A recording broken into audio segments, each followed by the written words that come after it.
Hi guys, welcome back to my channel. I'm in the McDonald's drive-thru. Today we are doing a mukbang or an eat with me, a bit of a Q&A life update, and I'm also ordering what the car in front of me is about to order. It's a Hyundai Tucson. I can't see the driver, I can't see how many people are in the car, and I am feeling like I want to shit my pants because you guys know I love my Maccas and I don't want to order something I won't like. I'm scared. It'll be okay. It'll be okay. What do I even say to the person? Hi, can I just order what the car in front of me ordered? They're gonna think I'm a fucking idiot. Okay, it's a guy. Oh my God, he's been there for a while. This is annoying me not being in control. I'm a control freak. Oh, by the way, I got my nails done too. They're very, very orange, very summery. I'm so nervous. Hi, can I just order what the car in front of me ordered? Hi, can I please order what the guy in front of me got? I hope he's ordering a frappe or something icy because it's 38 degrees in Melbourne today. Oh, by the way, if you're new here, please subscribe. If you're an existing subscriber, thank you, I love you.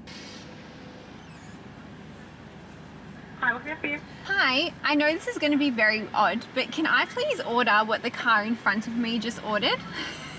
They've actually ordered a deal off the app. Oh, okay. Is there another order that I could copy that just came through? I can give you the same thing, but you just, I'll give you what they got. Okay, perfect. I'm filming a YouTube video. I'm so sorry. Yeah, so just give me 1 second. Okay. I'm embarrassed. Yeah, no worries, drive through. Thanks. I've got the order. Let's unbox it. Straight off the bat, we've got a Coke. There's no fucking ice in the Coke though. And I don't know if that's because the person didn't order ice or because McDonald's didn't put ice. I didn't ask. Is it Coke, no sugar, or is it normal Coke? That's normal Coke. Fuck. I'm like a no sugar Coke gal. Fuck. All right. It's a medium meal. Oh, we've got it here. A medium cheeseburger meal, 1 medium fries, 1 medium Coke, no ice. Who orders no ice? But I got a cheeseburger. You guys, is this the universe having my back? To be honest, I was low-key hoping for not too much food. I feel like this is not enough though, but slay, I got a cheeseburger and this is what I would usually order. I'd probably get a sweet and sour sauce and a Sprite, no sugar. This didn't work out bad at all. Thank you, universe. The universe just had my back. We're gonna get into the Q&A, so let me get my phone. I also realized this is the first mukbang we've done in Molly. I have eaten in here, but not to this degree. I did eat that burger from KFC last week or the week before. We are gonna get into the questions. Where are the questions? Why can't I see them? This is so funny. I can't believe I got a cheeseburger meal. Next time, I think I might ask the girl to like put through her order. Yum.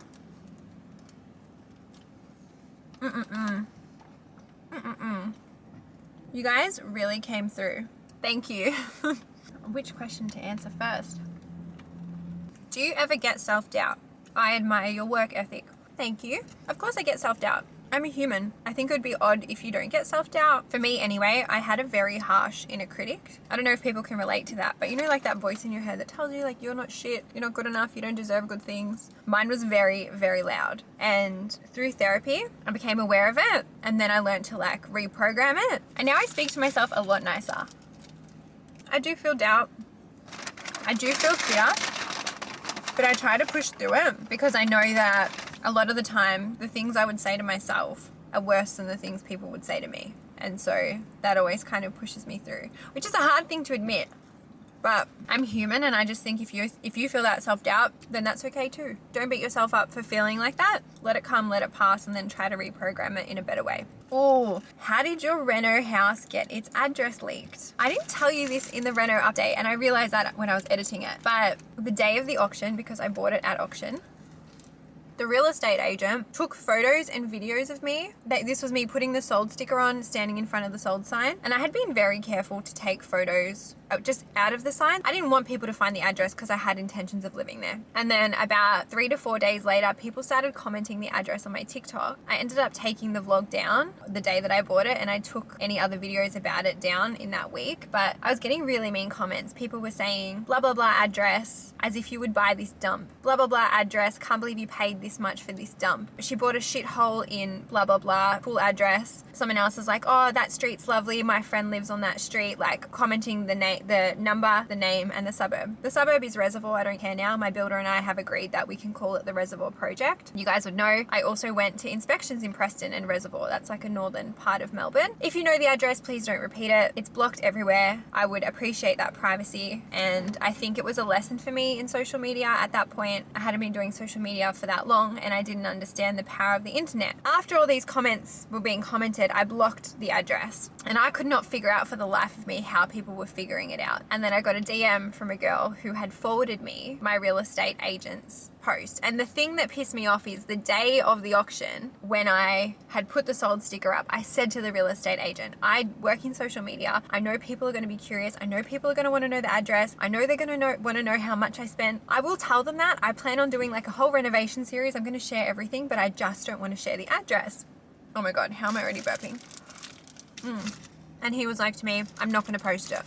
He ended up posting it that day. And I think it was maybe a bit of my fault because in the vlogs around that time, I had said that I was looking around Preston and Reservoir and maybe people then looked up Preston and Reservoir real estate agents. I don't fucking know. Anyway, he had posted it. He had said, congratulations to Adele for buying blah, blah, blah street Reservoir. She paid $605,000 and didn't tag me, but so many people had liked it. So many people had liked it. I called him straight away. I was like, what the fuck, dude? I told you not to do that. I specifically told you not to do that. And he's like, I'm so sorry. I'm so sorry I forgot, or I didn't take it seriously. I was like, you've just really jeopardized me living there. And I will admit, I'm an anxious person. I already have anxiety. And so just knowing that people know the address, and I know most of you wouldn't do anything to hurt me, but there are people out there that don't like me and I just get scared. And I would be living there by myself. It terrifies me. There's just so much I share with everyone. The address was something I wanted to keep for myself, but I've accepted it. It's done now. It is what it is. I'm in the Macca's car park, you guys. How do you find therapy if you don't technically have a reason for it? The person has put reason in quotation marks. I always talk about this. I went to therapy for crisis, but now I go to therapy just to look after myself. It's part of my self-care. There's nothing necessarily wrong. It helps keep my mental health in check. And I always say this on the podcast, but you don't need to be in crisis to get that help. Oh my goodness. Were you waiting on a medium coffee? No, I wasn't. Yeah. That wasn't me. Maybe it's this guy.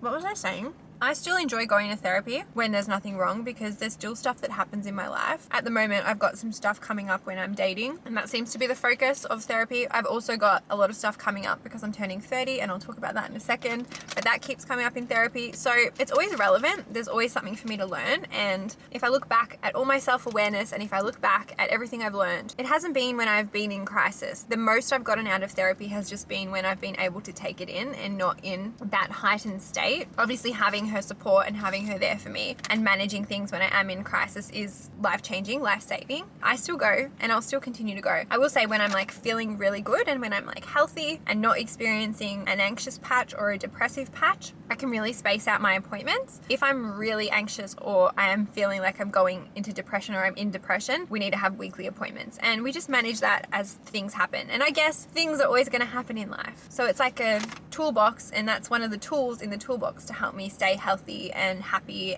All right, cheeseburger, done. It's getting cold because of the aircon. Can't believe this person got no ice. If you get no ice in your Macca's drink, yes, I'm judging you.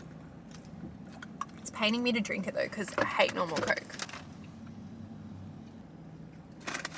Have you ever been to New Zealand, and would you ever like to visit New Zealand? I've never been, but I would love to go. I'm going to do some rapid fire questions as well.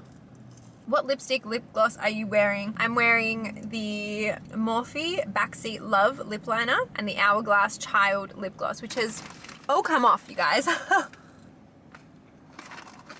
Favorite thing about your podcast? You guys. I know not everyone on my YouTube listens to my podcast. I know not everyone on my podcast watches my YouTube, but the community we have created is so magical. I fucking love it so much. The podcast has healed me in so many ways. And it's so funny because you guys will message me and be like, your podcast has helped me. And yes, I'm glad it's done that. The podcast is for you guys. It's called Your Safe Space for that reason, but it's also helped me so much. I'm so grateful. Journal update. I feel like, did I talk about it in a vlog? I can't remember. Nearly every page of the journal has something on it. I don't want to tell you everything. I want you to obviously get it and be surprised. But I designed every single page basically in an Excel spreadsheet that got sent to the designers who are doing the final design in InDesign. It's with the designers now. We're waiting for that. As soon as the final design is done in InDesign, that's when it can move to the supplier or the manufacturer. So we're still looking like, I'm going to say like, I don't want to give a time frame actually. When I know the time frame exactly, I will give it. Yesterday, my manager followed up with the designers, so I'll give you updates as I've got them. Oh, you guys are so cute. This isn't a question, but I have so much love for you. I love you. How am I eating these chips, by the way? Last 5 purchases. Okay, let's go into my banking app. Let's have a look. McDonald's. This was $8.50, was it? Why is my internet shit? $8.40. Oh my God, my bank is so funny. You can see like the all-time transactions. I've spent $710 at McDonald's in the last year. Am I okay? Am I okay? Fuck Adele, sort your shit out. Before that, I spent $162 at my nail tech. That was to get my nails done and to pay for my deposit last time. So I paid a $50 deposit for my next appointment. Sorry, it was $160, I believe. And then I have a roundup on, so that's why I said 162. The next payment was to my dentist yesterday to pay for my filling, which was $180. I'm in pain. I'm in pain thinking about that. I hate spending money at the dentist. And then the next one was to the new podcast studio. I had to pay for that studio session. That was $440. A lot of money goes into that podcast, you guys. And I haven't monetized it yet. I haven't turned the ads on. Like, you'll see ads in my YouTube. I think I might have to start doing that, but I want to wait until I know that I have to do it for certain. And I guess if you own a brand out there or you are interested in like sponsoring the podcast, reach out to my management. We can try and work something out. I would love to do more ads that I can read versus someone else putting their ads in, like the pre-recorded ones. But my next spending after that was in the city of Port Phillip, which was my parking on Valentine's Day because I went out for dinner with Zoe and my parking was $12.42. Anyway, they're my last 5 purchases. Very expensive because I went to the studio and to the dentist. So I don't think if I didn't go to those things, it probably wouldn't have been as expensive. All right, back to the questions. What's your idea of a healthy relationship? Oof. For me, it would be good communication, honesty, trust, willingness. People say like, oh, is love enough? I don't think love's enough. I think love helps, but I think love in the grand scheme of things is a lot better. Definitely self-awareness with each other and understanding and empathy and compassion. They're the things I'm interested in. And also the ability to grow as a couple, but also still maintain your independence. And I don't think I'm asking too much. Like, I don't think I'm too picky. I think I'm very reasonable. I think that I know what I bring to the table. To want that back in a partner, I think is okay as long as I'm being reciprocal and offering the same thing. That's my idea of a healthy relationship. And you guys, I haven't really been in healthy relationships. Like, I've spoken about this a few times. The last ex, the one that fucking destroyed me, but we are grateful for him. That was like the first healthy relationship I had ever been in, and I think that's why I held it on such a pedestal. All the ones before that, there was elements of toxicity. There was elements of unhealthy behavior from me and from the partners that I chose. And so I've done a lot of learning. I've done a lot of healing. And I guess that probably plays a part in why I want what I want in a healthy relationship. Go to Macca's and order what the other person got. I did. It was a bit of a letdown, if I'm honest. Is it hard working online? No, I don't think it's a hard job. There was all this chatter going around. I can't remember if you guys remember. It was on TikTok where an influencer had said, oh, it's like the hardest job ever. It's not. Working my last job in sales, business development, was harder in the sense that like there were KPIs, there were targets. I worked for somebody. I finished everything, you guys. Like, I worked for somebody. And so it's different. I obviously love creating content for you guys. And so for me, I want to make as much content as I can while you're here and make it engaging and make it fun. But then that has to be edited. And I've realized while Sam has been away that I definitely need more help. And so her and I will have a chat when she gets back. I'll see if she can help me some more. I'll see if I can get other help for the podcast. Because yeah, I obviously don't want to burn myself out. And I think the other element of it is like, even if I'm not working, right? Even if I'm not making a video, even if I'm not editing, even if I'm literally doing nothing on my couch, you guys are still leaving me comments. You guys are still reacting with my stuff. You guys are still engaging with me. And I try so hard to like interact interact on all my platforms, but I feel like that's a job that's always there. I then moderate the Facebook group, which is still small, so it's manageable. That's a job there as well. I'm always thinking about like creative ideas. Like I'll be lying in bed and then I'll be like, oh my God, I should do that on YouTube, or oh my God, I should do that in a TikTok, or oh my God, let me scroll so I can save the trending sounds, or let me scroll so I can get some inspo. So there's always something to do. I would say since quitting my job, I'm finally getting settled, but this month has been really hard with Sam. And so I'm really grateful for your patience with me because it has gone a long way and I'm probably harder on myself than anybody else. Yeah, it has been a learning curve. It continues to be a learning curve. So I'm not going to say it's hard. It's different. It is full on in different ways, but I'm not going to say it's hard because I feel like there are people out there doing much harder jobs, especially physical jobs, especially like life-saving jobs like doctors, nurses, like healthcare workers. Like I don't want to say it's hard in that aspect. Get Franklin some nuggets. I'm not with Franklin. I just came from the nail appointment, so that's why. Oh, that lighting's not doing the nails justice. Come on a Kentucky with me, please. None of my friends want to go. Go by yourself. Honestly, go by yourself. There is a podcast episode coming up about solo travel. It's one of the AMA questions. Go by yourself. I did Top Deck tours and I think, did I do a Kentucky? No, I did sail Croatia and Top Deck, I think. I made so many friends, honestly, and it was the best thing I ever did. Sorry, can't stop burping. How do you prefer to be approached by the opposite sex in relation to dating? I feel like I've spoken about this a bit on the podcast. I would be happy if I'm vibing with the guy and if I'm giving him the body language and the eyes, I would be happy for him to come up to me in real life. That's what I would prefer. Obviously, I don't go out a whole lot. That's hard. On dating apps, I prefer if like they message me or if they leave me a comment or something. I don't really find it attractive when they just like a photo. Like put in some effort. Very hesitant to like date anyone that slides in my DMs or emails me. Because it just, I don't know, there's something about it. And I guess it depends. I guess if someone came in that way, came through the DMs or came through an email and put in effort or really like wowed me, maybe I would feel differently about that. But there's just this weird thing that I have where I'm like, there's so much of me out there that I start off on the back foot. Like I've got so much to learn about this person and like they could potentially already know this. And so I just feel like it's a very weird dynamic. And I guess that gives me the ick a little bit about myself, which, yeah. So don't DM me, don't email me, please. I feel like I said that on the podcast last week as well.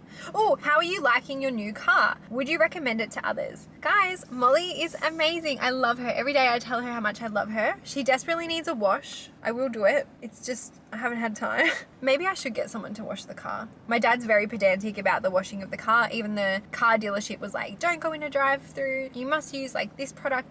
They're like, you want to protect the paint, blah, blah, blah. I do have paint protection on it. As for how she drives, she's divine. She does long trips to the beach. She does short trips to the gym. She is good on a tank of fuel. I can get about 600 Ks out of it. A tank can cost me anywhere between like $60 to $80 depending on where I go. No issues at all so far. Tires are good. It's auto. I don't have any issues with that. Charging is good. It's got CarPlay. I'm very happy with it. Buying this car is a blessing and I love her. Thoughts and feelings about turning 30. I'm also turning 30 at the end of March. Guys, I have so many thoughts about this and I've been going through it a little bit. I will do some more podcast episodes on it in the future, but I feel like for me, I am struggling with the sense, and it's all my own internal thoughts about the age 30. When I was younger, I thought 30 was old. When I was younger, I thought being at my dad's 30th, I used to call my dad an old man when he was like 30 something. I'm sorry, Dad. I was at my dad's 30th and I think back when I was a kid, being 30 was old, and back when I was a kid, being 30 meant that you had kids, you had a partner, you had your family home. Like being 30 was different to what being 30 is now. I also don't think it helps that I get a lot of comments like,